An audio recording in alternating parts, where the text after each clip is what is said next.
What if the reason you're stuck is because you've been standing too close to the problem?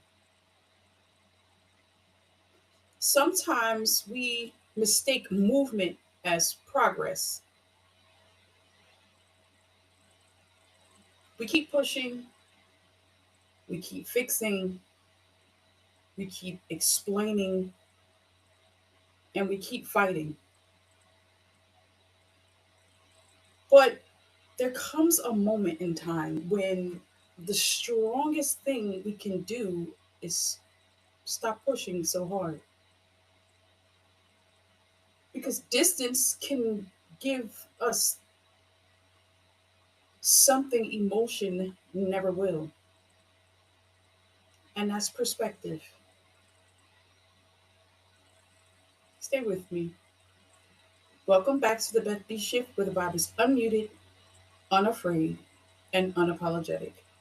I'm Beth, and tonight I want to talk about some of the things that we were grown to know, some things we learned in the process of becoming adults. Like many of us grew up believing if something was wrong, we had to fix it. Some of us believed if someone was hurt, we had to save them. If family was falling apart, we had to hold them together. And then eventually, we became so busy with surviving and taking care of everyone else's crises, we forgot to manage our own.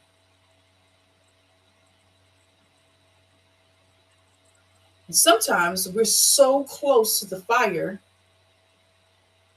we don't realize we're the ones that are actually burning. And I share that because I remember a time when there was a person who was very, very close to me. Well, I considered them close to me. And I thought we considered the same for each other. Like, I thought we had a mutual understanding. Like, we were friends. I think you could call us friends. We shared a space where love was evident. But then I heard from a mutual person that my person was saying weird things about me. And one of the weirdest things is I just couldn't understand why.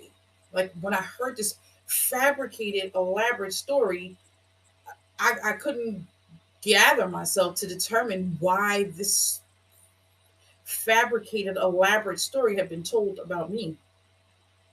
I didn't get it. I didn't understand it.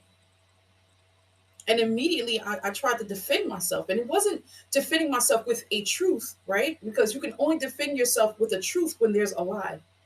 You can only defend yourself in the truth in a space where part of the truth was told and it was twisted. But this was something totally different. This was from a space, this was a story that just never existed. And the more I tried to, I don't want to say defend it because it wasn't a defense. I couldn't defend it because it wasn't true. The person sharing this information said, well, let me ask you something. Why would that person say that about you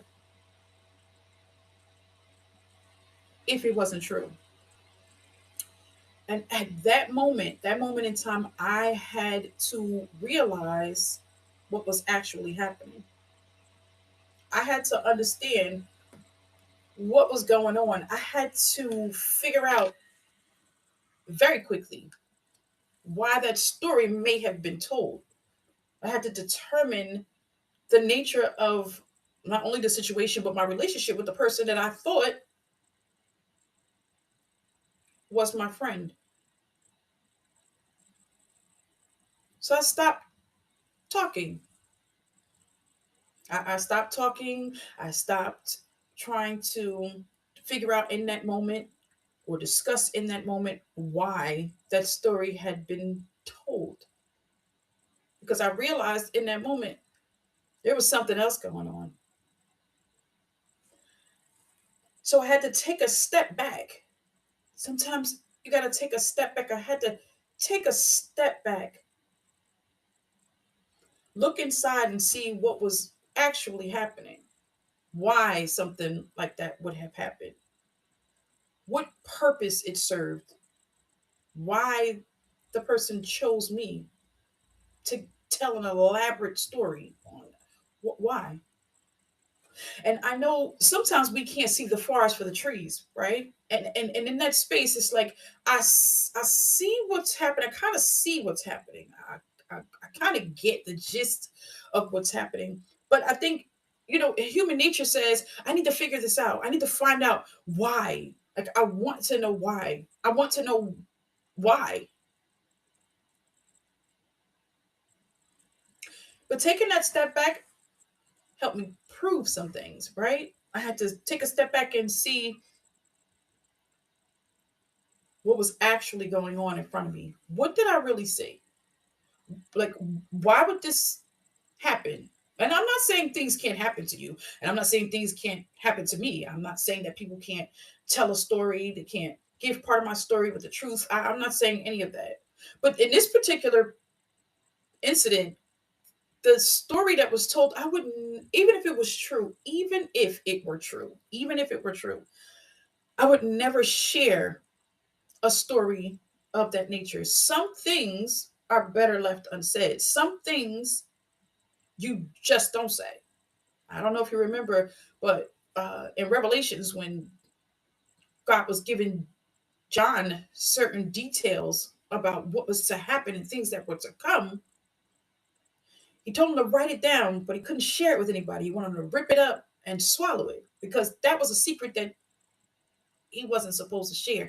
Those are details about things that are to come that he would never share. So I learned early that if the Bible is telling me to keep certain secrets or keep certain things to myself because either it's not for people to know, it would change perspective. Sometimes you can share things with people who adore you, they love you to death. How many times have you shared with a person your political views? How many times have you shared with a person the team you like? How many times has there been a debate about something you feel and your friend was opposed and you had the discussion? Sometimes that discussion changes or alters the nature of your relationship. So some things are better not said. And I know for certain this story I would never have shared if it were true because I wouldn't be able to control that information if it ever got out. The fortunate thing was that the story wasn't true, and I had to live past it. I had to live past what other people may have thought of me in that moment because I couldn't defend a story like that. And it became okay. But what I did start doing, I watched the patterns and the behaviors of the person who was telling this story, and I had to realize why. And once I saw it, I created distance. I had to distance myself. I had to create space. And not because I had changed, right? I had to because it was unfathomable, unbelievable that a person that I held dear to my heart would say such a thing. I see you. Hey, Rodney. Rodney says, I had a friend where I was the only one who valued the friendship. I was hurt when I found out they did not. That's exactly what I'm saying. I held that friendship and valued it at a standard. And that standard, I don't want to say I put them on a pedestal, but I put them in a space. I put them in a space where I felt they could be trusted. I put them in a space where I felt like my words could be shared with them, that it wasn't a dangerous situation if I did share what I felt with them. But that's not always the case. Sometimes people see a situation different from you. Sometimes you love on, love in, be in love, be concerned about, have compassion for, care for,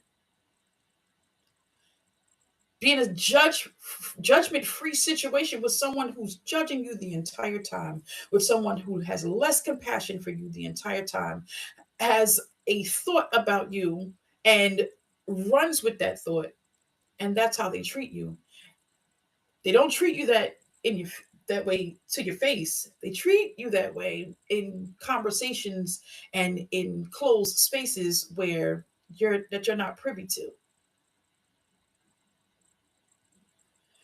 And the crazy thing, I don't want to say crazy, but the thing that about a conversation that was had in your absence, you can always tell when someone's talking about or mentions you in a conversation. You can always tell. You got to listen to what's not being said, right? Listen to what they're not saying.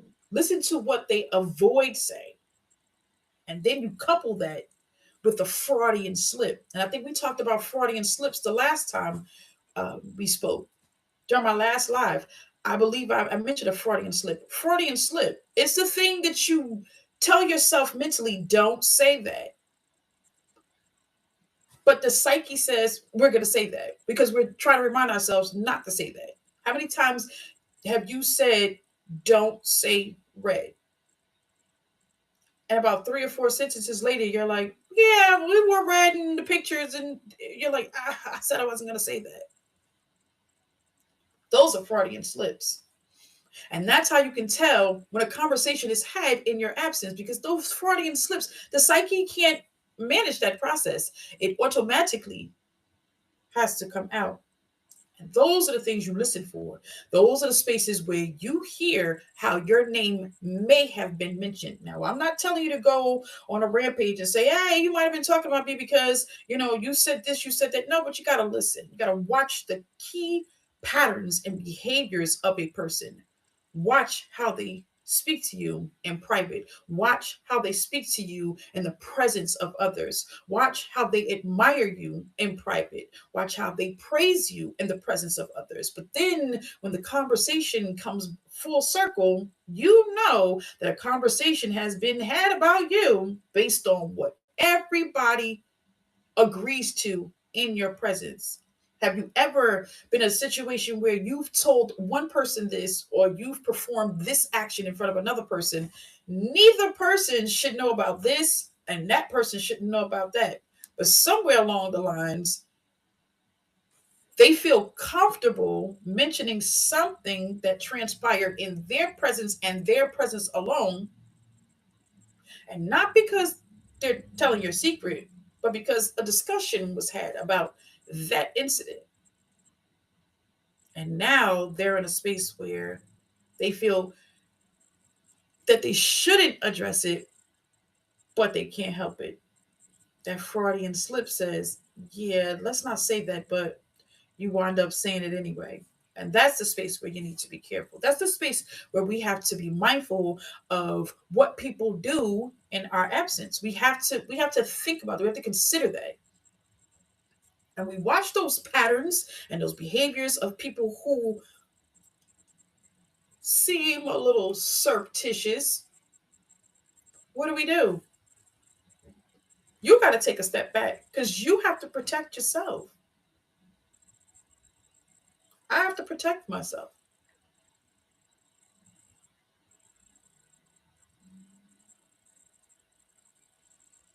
Exactly, Rodney. Don't tell me what someone said about me, especially if you're not defending me, right? Tell me what they said, but you better add your response. Like, I want to hear what part of this conversation you participated in. Like, what does that look like? What did that look like for you? But then more importantly, like Rodney, like why would this person feel comfortable enough to say something like that to you about me? What do you say in my absence? How do you make this person feel? Why do they feel like it's okay to side talk me? Like, why you? Why me to you? You gotta watch the behaviors, gotta watch the patterns and behaviors.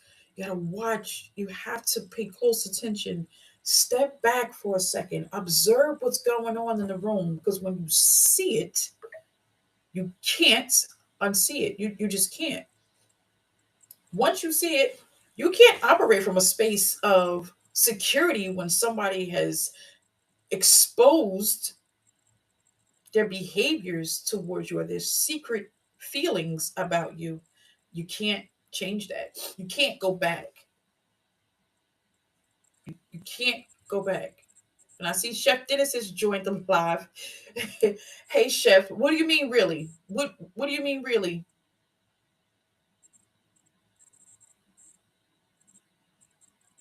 Because this is the truth, right?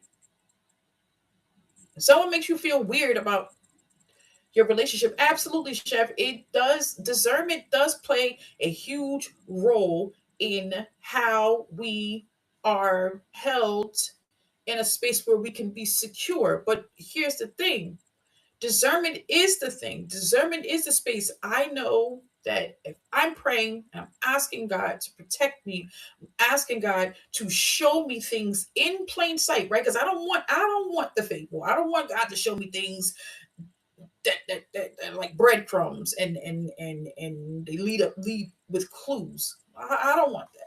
And I've been praying lately to ask God to show me in plain sight. I want to see exactly what's in front of me so I know how to address it. I know how to deal with it. I want to see it in plain sight. I don't want clues. I want evidence. And when I start watching the patterns and behaviors of a person or persons, a thing, something that makes me feel uncomfortable, your eye, it won't catch it at first, right? Because what discernment is the alert, right? That's the alert. That's the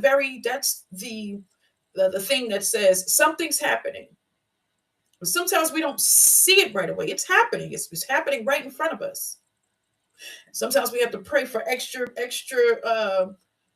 attention so we can pay attention to it, because sometimes our love, right, will cover up what it is that we should see. The Bible says that too. The Bible says that love hides a multitude of faults. So you can be in a situation where you can actually see what's going on. You kind of have a notion about, that doesn't look right. I feel weird when you do this. When you do that, it makes me feel. When you say that, it makes me feel. When we're around other people, you guys make me feel. We can have that. But what happens in that space, right? If we love them, sometimes we don't address the red flags. Sometimes we don't address them. Sometimes we don't address them. Sometimes we let people slide 2 or 3 times and then we'll mention something, right? But then it's hard to go back because we never set the boundary. We never set the boundary. We never stood in a space. We never addressed it to the point where any person should know, I love you, but you can't do this. I love you and I care for you, but you can't do that. I can't tolerate that. And sometimes we don't do it because we fear, right? Or we're concerned with losing something or someone we value. Sometimes that's the very thing. Sometimes we don't want to address it. Sometimes we sweep things under the rug. We let it sit there and lie dormant until it appears again. We have to be mindful, right? Our mental health matters. Our feelings matter. What we think and what we share with others should be a matter of concern for the person we shared it with. We should have a mutual understanding, a mutual and like minded feeling towards one another. We should trust. We should be able to trust. I should be able to share my words with you and not be concerned later on that you shared them with someone else. And here's the thing, anything I say once, right? Most of us will say twice, right? So some things that we do share are not secrets. Some things shouldn't raise concerns for the person that we're talking to. It's how you reiterate it, it's how you put it in the air, it's what you add that I didn't say. It's how you twist it a little bit and make it seem like this when it was really that. And sometimes people need for others to view you in the opposed. Sometimes people want to tell the story so that you look or appear to be the bad guy. Sometimes they don't give you all the information. They allow you to be in a space where you're expressing yourself, you're saying how you feel, but you don't have the whole story. You don't know the bottom line. Meanwhile, in the back of their minds, they have the entire story and they're not addressing the fact that you don't. And when they take that news back to the person that you were expressing your feelings about, they hear your entire story wholeheartedly. And unfortunately, you'll never be able to defend yourself until you become the red flag for someone else. That's where we have to be mindful. Take that step back. Take the step back. Watch and look at what's going on. And not only in your peripheral, right? Look at everything from a distance. We gotta look at things from a distance. We gotta figure out what's really going on. What do I really see? What's really happening? What y'all really saying? Like, what is this really about? Who are you saying that I am? What did you say I did? And then why would you say that? So I agree with you, Chef. Discernment plays a huge role in this, but sometimes that love will hide a multitude of faults. It will hide things that we should see in plain sight. And when we do see them, we'll allow people to get away with certain things because we love them, because we care for them. It's when you take that step back and you observe everything, the words, the behaviors, the patterns, the half truths, you, them, and the presence of other people. What does that look like? How do you feel when you're around them? Is it different from how you're feeling when you're just with that one person? How does that feel? Like, what's happening in that space? Why does this look this way? Why do I feel this way? Why don't I feel safe with you? How did my words wind up in someone else's ears when I only shared them with yours? And what are you saying? Like, what? Why is this happening? Why am I? Why? Discernment is the biggest thing. Seeing what you need to see in order to see what you can't unsee. I hope that makes sense. Everybody doesn't have your best interest at heart. You have to have your best interest at heart. And sometimes we become so frustrated. We get in a space where we're like, we have to talk, we have to share. We have to share because we gotta vent, right? I want to vent. I want to get this off my chest. I want to be understood. I want to be heard. I need someone to listen to what's happening to me because I'm feeling how I feel. Hey sis, I see you just joined the live. Thank you. I appreciate you guys for tuning in. And since we're talking about like how do you feel when you realize that someone is exposing you in a negative light? How do you feel? When you love them and you don't want to address certain things because you know it's going to change the nature of the relationship. Sometimes we have to remember, like my brother is saying right now, when people show you who they are, believe them. It doesn't take one or two times for me to realize there's something shady and something moody going on here. Let me take a step back, right? Because I could be overzealous. Maybe in this situation, in this scenario, I'm not watching you, but you've been watching me. Maybe this space feels safe for me because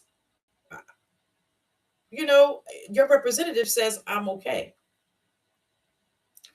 But we got to be mindful who we're talking to. We got to be mindful who we share with. We got to be mindful who we commune with.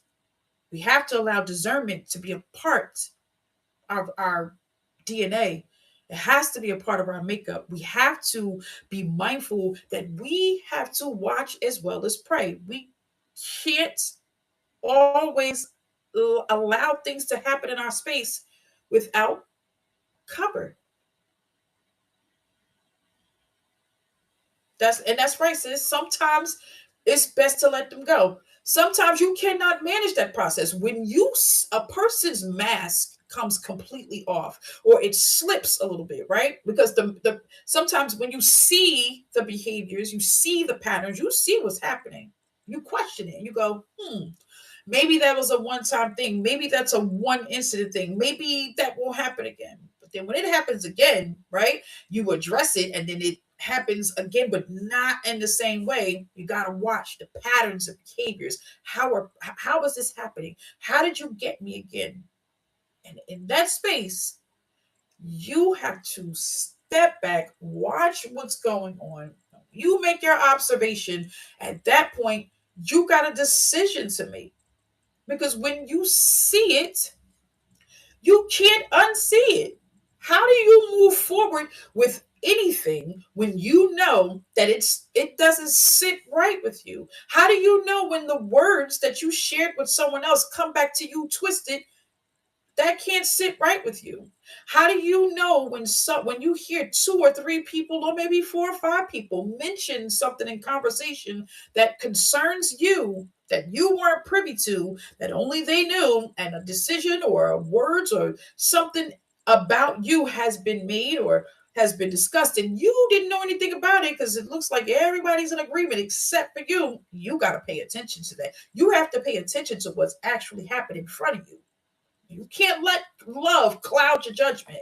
Like I said before, sometimes we don't see the forest for the trees, right? Because the forest is the distance, but that whole thing in front of us, that distraction in front of us, the thing that covers up that love that I have for you, that peace that I have for you, that equal thought that I have for you, sometimes you don't have that for me. And I don't find that out until you betray me. And all betrayal doesn't look like betrayal at first. Sometimes it's a side talk. Sometimes it's a side talk. Sometimes it's something else. And that's absolutely right, Rodney. That was my next thing. When you determine that what someone is saying, right?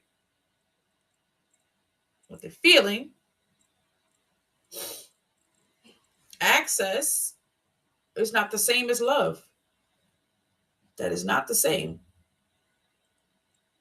It's not the same. How often do you give a person access to you when you can see them in plain sight? How do you do that? Why do you keep giving someone access to you when they're showing you who they truly are? When they're showing you what they feel, when they're showing you who they are, how they feel about you, when you have an idea of what was possibly said about you in your absence, you have to consider that. And then when you create that distance, how much access do you continue to have allow that person to be in your space? If you can't trust them with your words, because we're always talking, right? We're always talking. I always have something to say. And in most cases, I don't feel like my words are ever unsafe. I feel when I share them that I'm sharing them in a safe space. And again, I don't ever say anything once that I can't say twice. I'm a woman of my word and I stand on it. But in a setting of intimacy, right? When you're sharing a secret, you're sharing something how you feel, you're sharing your views based on what you know. Someone may look at what you have to say and oppose it. And then there's a conversation about you later on in a negative light, and you don't get to defend it. And even if you do, you have to consider, why do I have to defend this in the first place? Why not address me? Why not come to me? If you have an issue, address me. We're adults. That doesn't always happen because it's not always the point of you being addressed or me addressing